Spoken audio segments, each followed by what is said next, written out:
Good morning class. Last में chapter जो third था वो कंप्लीट हो गया था और अब जो अपना चैप्टर स्टार्ट करेंगे वो है chapter 11 work energy and power. Physics का ये चैप्टर है तो आप लोग थोड़ा ध्यान से देखना और जितना करवा रही उतना आप साथ में इसको लर्न कर लेना है, पढ़ लेना। ठीक है, तो चैप्टर स्टार्ट करते हैं। चैप्टर स्टार्ट करने से पहले थोड़ा हम लोग बेसिक पढ़ेंगे इसके बारे में, उसके बाद अपना जो मेन टॉपिक है वो स्टार्ट करेंगे। बेसिक में सबसे पहले पढ़ेंगे हम लोग फोर्स। फोर्स को हिंदी में बोलते हैं हम बल। इसका जो फॉर्मूला होता है वो है F = m × a। m यहाँ पर मास और a जो है वो है एक्सेलरेशन। m तो क्या होगा यहाँ पर मास और a होता है एक्सेलरेशन। मीन्स जब कोई भी ऑब्जेक्ट है, किसी भी ऑब्जेक्ट का मास हो और उसके अंदर क्या हो, एक्सेलरेशन हो, तो दोनों को जो मल्टीप्लाई करेंगे हम लोग तो वो क्या होगा, फोर्स। कि जब किसी भी ऑब्जेक्ट का मास हो उसके अंदर एक्सेलरेशन हो तो जब हम लोग दोनों को मल्टीप्लाई करेंगे तो हमें क्या प्राप्त होगा, फोर्स प्राप्त होगा। ठीक है, ये तो अपने बात हो जाती है नॉर्मल कंडीशन में, इन नॉर्मल। अब थोड़ा चेंज हो जाता है कब, जैसे मान लीजिए हमारे कोई भी फ्रूट है वो अर्थ के नीचे गिर रहा है तो यहाँ पर कौन सा फोर्स अप्लाई हो रहा है, ग्रेविटेशनल फोर्स। तब ये फॉर्मूला यहाँ पर चेंज हो जाएगा। तब इसको हम लोग लिखेंगे F = m × g। यहाँ पर A एक्सेलरेशन है, यहाँ पर G जो है वो भी क्या है, एक्सेलरेशन। क्लियर कि फॉर्मूला वही है बट ये तो हो जाता है नॉर्मल कंडीशन में, और जब कोई object under gravitational force work कर रहा है उस समय ये फॉर्मूला चेंज हो जाएगा। तब इसमें हो जाएगा F = m × g। g means acceleration या एक्सेलरेशन, लेकिन किसके ड्यू टू ग्रेविटेशनल फोर्स। ठीक है, तो ये दो चीजें, दो फॉर्मूले अपने को मिल गए। नेक्स्ट है अपने लास्ट 9th में भी अपने आया था वेक्टर और स्केलर क्वांटिटी। वेक्टर और स्केलर क्वांटिटी। ठीक है, मीन्स सदिश और अदिश। वेक्टर को हिंदी में बोलते हैं हम सदिश और स्केलर को बोलेंगे हम अदिश। नाम से डिफरेंस समझ में आ रहा है कि इसमें डायरेक्शन होगी, इसमें डायरेक्शन नहीं होगी। वेक्टर जो है उसके अंदर डायरेक्शन होगी और जो स्केलर क्वांटिटी है उसके अंदर डायरेक्शन नहीं होगी। अब जैसे मान लीजिए कि डस्टर अपने पास, इसका मास है अपना, मैंने हाथ पर डस्टर रखा हुआ है। ठीक है, तो इसकी कोई डायरेक्शन है क्या, डस्टर हाथ पर रखा हुआ है तो रखा हुआ है बट इसकी कोई डायरेक्शन यहाँ पर शो नहीं हो रही। तो ये कौन सी क्वांटिटी होगी, स्केलर। कौन सी होगी ये, स्केलर क्वांटिटी। या मान लीजिए हम लोग डिस्प्लेसमेंट की बात करते हैं। एग्जांपल जैसे मैंने कहा कि मेरे फ्रेंड का घर मेरे घर से 600 किलोमीटर की दूरी पर है, तो अब वो 600 किलोमीटर की दूरी पर तो बता दिया वो नॉर्थ डायरेक्शन में है या ईस्ट डायरेक्शन में है या फिर साउथ डायरेक्शन में। हमें अगर हमें घर को ढूंढना है तो हमें डायरेक्शन भी बतानी होगी। तो डिस्प्लेसमेंट कौन सी क्वांटिटी होगा, वो होगी वेक्टर क्वांटिटी। जहां पर डायरेक्शन शो हो रही है वो तो होगी वेक्टर, और जहां डायरेक्शन काम में नहीं आ रही वो होगी अपने स्केलर। ठीक है, नेक्स्ट जो है अपना पढ़ते हैं अपने यूनिट। अब जैसे ये बताया था मैंने आपको, ये दोनों फॉर्मूले, इनकी जो यूनिट होगी वो क्या होगी, न्यूटन। ठीक है, इसको न्यूटन में मेजरमेंट करते हैं हम लोग। अब नेक्स्ट अपना एग्जांपल लेते हैं। जैसे मान लीजिए हमने लिखा 1 kg, तो 1 kg = 100,000 ग्राम। ठीक है, अगर हम लोग कम में बात करते हैं तो हम लोग ग्राम लेके चलते हैं, और अगर हमें वैसे ज्यादा, भैया हमें ज्यादा क्वांटिटी शो कर रहे हैं हम लोग, तो हम लोग क्या बोल देते हैं, केजी में। ठीक है, अब अगर हम लोगों को केजी से ग्राम में अगर हमें चेंज करना है तो हम लोग क्या करेंगे, मल्टीप्लाई करेंगे। ठीक है, ग्राम से अगर हमें केजी में चेंज करना है तो हम लोग क्या करेंगे, उसको डिवाइड करेंगे। ठीक है, यहाँ पर जो इसकी यूनिट है वो क्या थी, न्यूटन। और जैसे मान लीजिए मास के लिए हम लोग मान रहे हैं यहाँ पर क्या है, ये केजी, ये भी क्या मानी जा रही है, यहाँ पर यूनिट मानी जा रही है। नेक्स्ट है अपने मैथ में भी आज क्या आया होगा टॉपिक कोस थीटा, ठीक है। इनकी जो वैल्यू है इस चैप्टर में थोड़ी काम आएंगी, इसलिए मैं थोड़ा पहले ही चैप्टर पढ़ने से पहले ये बेसिक चीजें जो है वो पहले पढ़ लेते हैं, तो चैप्टर सोल्व करेंगे उस समय दिक्कत नहीं आएगी। जो कोस की जो वैल्यू है, ठीक है, कोस थीटा की जो वैल्यू होती है वो क्या होगी 1, ठीक है। नेक्स्ट है कोस 30, कोस 30 डिग्री, तो 30 की वैल्यू आएगी अपने √3/2। फिर कोस 45 डिग्री, इसकी वैल्यू होगी 1/√2। फिर है कोस 60 1/2। कोस 90, इसकी आएगी वैल्यू अपने 0। लास्ट है कोस 180, इसकी वैल्यू होगी 1, ठीक है। ये थोड़ा आप लोग नोट कर लेना, ये आपकी वाला टॉपिक तो शायद मैथ में भी आया होगा, वैसे सही है, वैसे आप लोग एक बार नोट चेक कर लेना इसको, ठीक है। यहाँ तक अपने हो गया। नेक्स्ट अपना जो मेन टॉपिक है वो स्टार्ट करते हैं। मेन टॉपिक जो चैप्टर का नाम ही अपने वर्क, एनर्जी एंड पावर।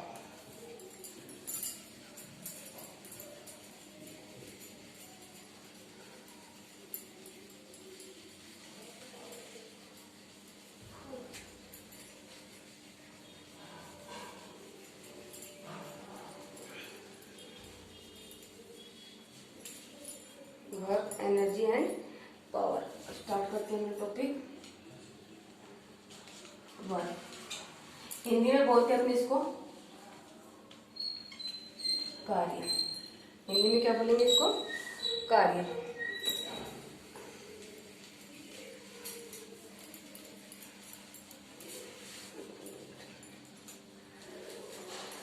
अब देखो इसको समझने के लिए हम लोग इसको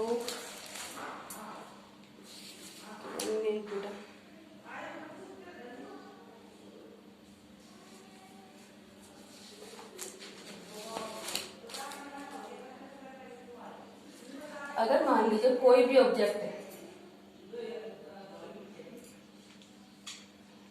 कोई भी ऑब्जेक्ट है, उसकी दो ही कंडीशन होगी, या तो वो रेस्ट की पोजीशन में होगा या फिर दूसरा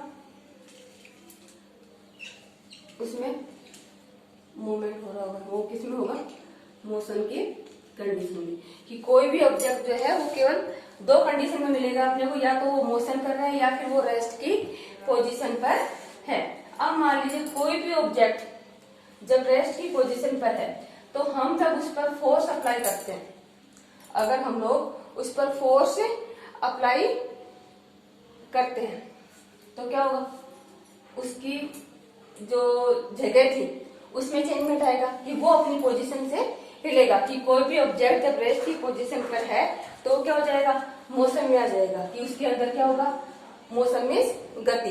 पहले जो जगह थी उसकी पहले जगह यहाँ थी तो थोड़ा आगे खिसक सकता है, थोड़ा आगे खिसक सकता है, या फिर वो थोड़ा हिलेगा। कि कोई भी ऑब्जेक्ट जब रेस्ट की पोजीशन पर है तो उस पर अगर हम लोग फोर्स अप्लाई करते हैं तब वो क्या आ जाएगा, वो मोशन में आ जाएगा, तब वो आ जाएगा मोशन में। इसके अपोजिट मान लीजिए कोई भी ऑब्जेक्ट जो है मोशन में, मीन्स वो गति कर रहा है। अब अगर हम लोग उस पर फोर्स अप्लाई कर रहे हैं, अगर हम लोग उस पर फोर्स अप्लाई कर रहे हैं तो पहला तो या तो वो स्टॉप मीन्स रुक सकता है, या फिर उसकी जो स्पीड है वो बढ़ जाएगी, या उसकी जो डायरेक्शन है वो चेंज हो जाएगी। कि तीन कंडीशन होगी इसके अंदर जब ऑब्जेक्ट किस पे होगा,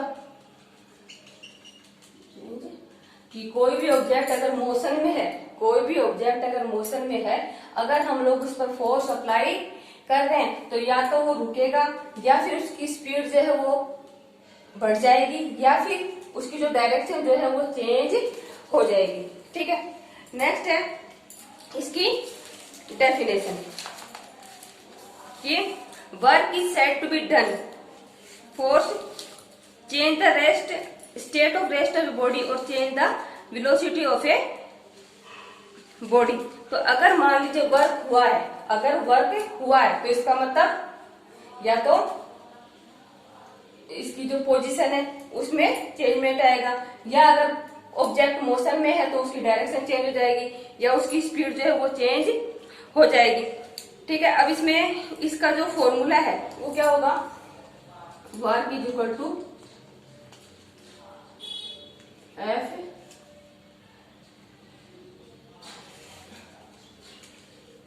भाई कोई भी ऑब्जेक्ट जो है उस पर जब हम लोग फोर्स अप्लाई करेंगे, ठीक है, तो उसकी स्थिति में या उसकी जगह में जो क्या हो जाएगा, पोजीशन जो है उसमें चेंजमेंट आ जाएगा, डिस्प्लेसमेंट।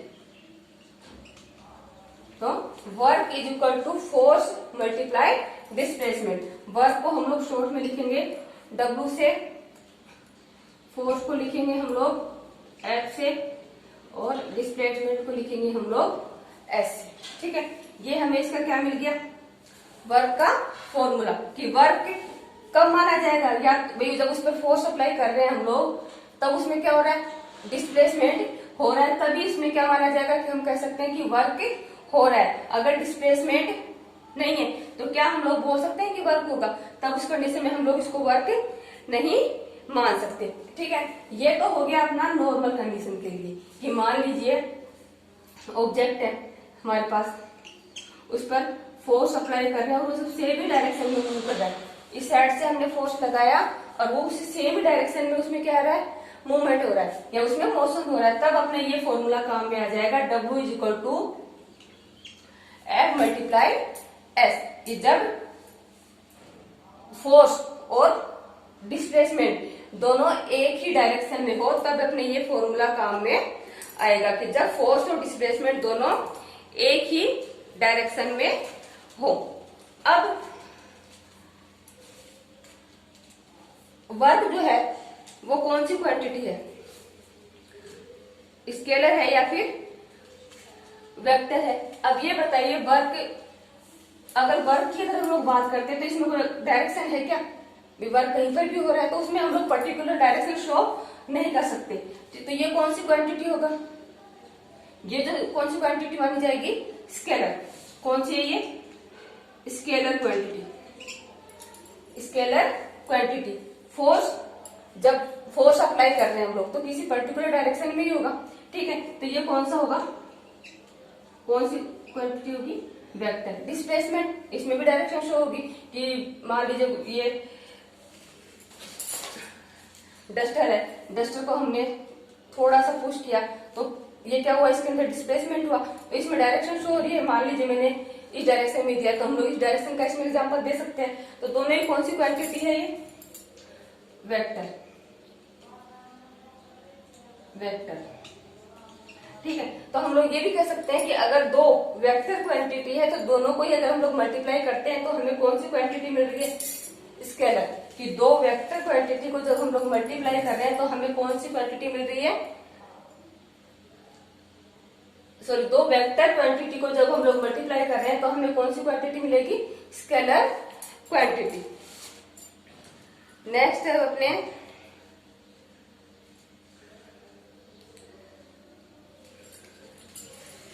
यहां तक हो गया,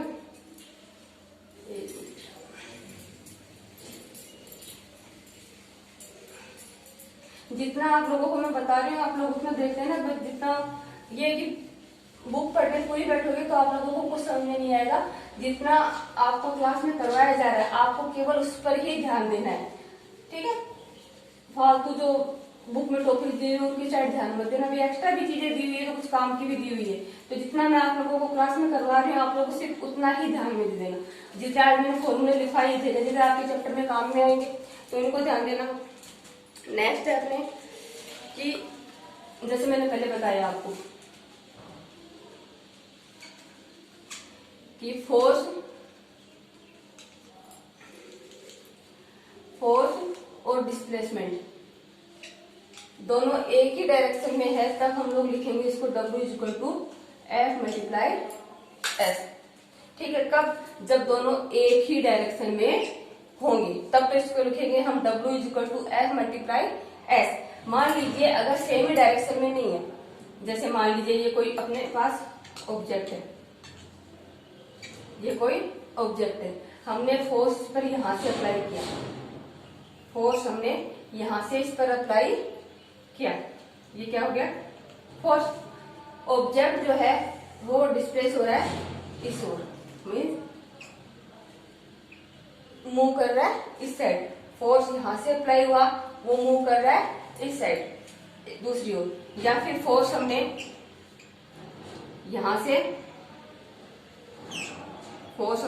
यहां से अप्लाई किया, ठीक है, और इसमें जो मूवमेंट हो रहा है वो हो रहा है इस ओर, ठीक है। तो यहाँ पर क्या बन रहा है एंगल, यहाँ पर क्या बनेगा एक एंगल, और यहाँ पर भी क्या बन रहा है एक एंगल बन रहा है, ठीक है। इन दोनों के बीच में क्या बन रहा है एक एंगल बन रहा है। तब यहाँ पर हम लोग किसका इस्तेमाल करेंगे थीटा, कोस थीटा, कोस है, theta means angle between F and S, की एंगल जो किसके बीच में बन रहा है फोर्स और डिस्प्लेसमेंट के बीच में जो एंगल बन रहा है उसे ही हम लोग नाम देते हैं किसका थीटा, उसे ही किसका नाम देंगे हम लोग थीटा का नाम देंगे। Angle between force and displacement, यहां पर भी यहां से फोर्स अप्लाई हो रहा है, ठीक है, डिस्प्लेसमेंट हो रहा है इस साइड, तो यहां पर भी एक एंगल बन रहा है, तो angle between F and S उसे ही नाम देंगे हम लोग थीटा, ठीक है। अगर सेम ही डायरेक्शन में जहां फोर्स अप्लाई हो रहा है डिस्प्लेसमेंट भी सेम ही डायरेक्शन में है तो ये वाला फॉर्मूला काम में लेंगे, और अगर दोनों के बीच में कोई एंगल बन रहा है मीन्स डिस्प्लेसमेंट दूसरी डायरेक्शन में हो रहा है, फोर्स जो है दूसरी अलग डायरेक्शन से अप्लाई किया जा रहा है, अभी जिस डायरेक्शन में फोर्स अप्लाई किया जा रहा है उस डायरेक्शन में डिस्प्लेसमेंट नहीं हो रहा, तो उस कंडीशन में फॉर्मूला जो है वो क्या हो जाएगा W is equal to F S cos theta, उस कंडीशन में हमारे पास ये लगेगा फॉर्मूला, ठीक है। नेक्स्ट अपने अगर है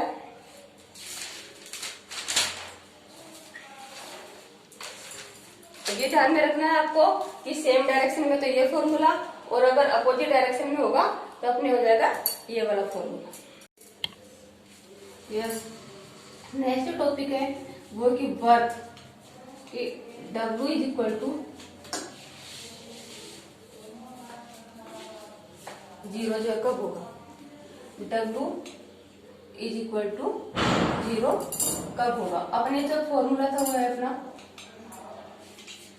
W is equal to F S cos theta, ठीक है। अब जैसे एक एग्जाम्पल लेते हैं अपने 5 मल्टीप्लाई 6 मल्टीप्लाई 0, क्या होगा आंसर इसका 0, ठीक है। अब जो है वर्क इज इक्वल टू 0 का मान कब हो, इन केस फर्स्ट, अगर F 0 हो तब मान लीजिए हमने किसी भी ऑब्जेक्ट पर फोर्स अप्लाई ही नहीं किया, अगर फोर्स अप्लाई नहीं किया तो क्या डिस्प्लेसमेंट होगा, नहीं होगा। अगर फोर्स ही हम लोग अप्लाई नहीं कर रहे तो डिस्प्लेसमेंट तो पॉसिबल ही नहीं है, ठीक है। इसमें लिखेंगे हम W is equal to F की वैल्यू हमने क्या लिख दी 0 S कोस थीटा, तो W इज इक्वल टू क्या होगा 0, W इज इक्वल टू 0। ये तो हो गया अपना कंडीशन 1। यह नेक्स्ट है कि अगर S 0 है तब, जैसे मान लीजिए वॉल है, वॉल को हम लोग धक्का दे रहे हैं तो क्या इसमें डिस्प्लेसमेंट हो रहा है, नहीं हो रहा, फिर हम लोग फोर्स तो अप्लाई कर रहे हैं बट उसमें डिस्प्लेसमेंट क्या है 0, तो force W is equal to F multiply 0 force theta, तब भी इसकी वैल्यू क्या आ जाएगी 0, कि हमने फोर्स तो अप्लाई किया बट डिस्प्लेसमेंट नहीं हो रहा, तब भी इसकी वैल्यू क्या आएगी 0। नेक्स्ट है अगर cos थीटा का मान 0 हो तब, केस थर्ड, cos थीटा का मान 0, जैसे हमने एग्जांपल लेते हैं कुली क्या करता है, अपने सिर के ऊपर सामान रखकर चल रहा है। ठीक है, अब ये देखिए सामान सेव कर रखा है, फोर्स तो इधर से अप्लाई हो रहा है, डिस्प्लेसमेंट हो रहा है यहाँ पर। तो यहाँ पर जो एंगल है वो कितना बन रहा है, 90 डिग्री। कितना बन रहा है, 90। ठीक है, और cos 90 की जो वैल्यू है वो क्या लिखवाई है मैंने, cos 90 की वैल्यू होती है 0। cos 90 की वैल्यू क्या होगी, 0।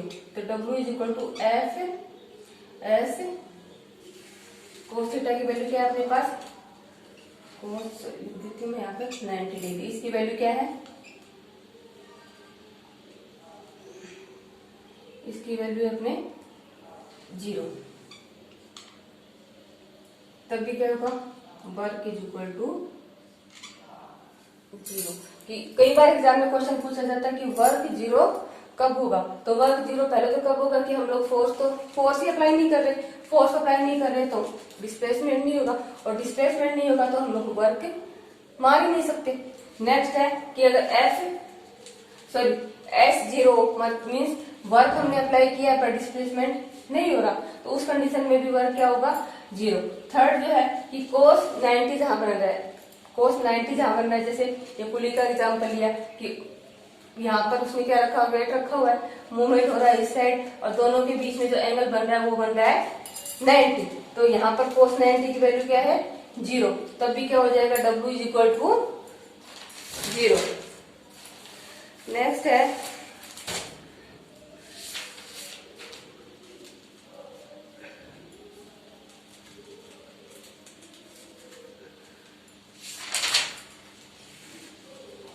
आज आप लोग इतना ही पढ़ लेना, फिर आगे अगले वीडियो में आपको और समझा दूँ। कुछ समझ में नहीं आए तो आप कमेंट कर देना कि क्या चीज आपको समझ में नहीं आई, या कौन सा टॉपिक इसमें आपको समझ में नहीं आया। नेक्स्ट टॉपिक आपके अगले वीडियो में, और जो लास्ट 3rd चैप्टर करवाया था उसको कंप्लीट आप लोग लर्न कर लेना। ओके।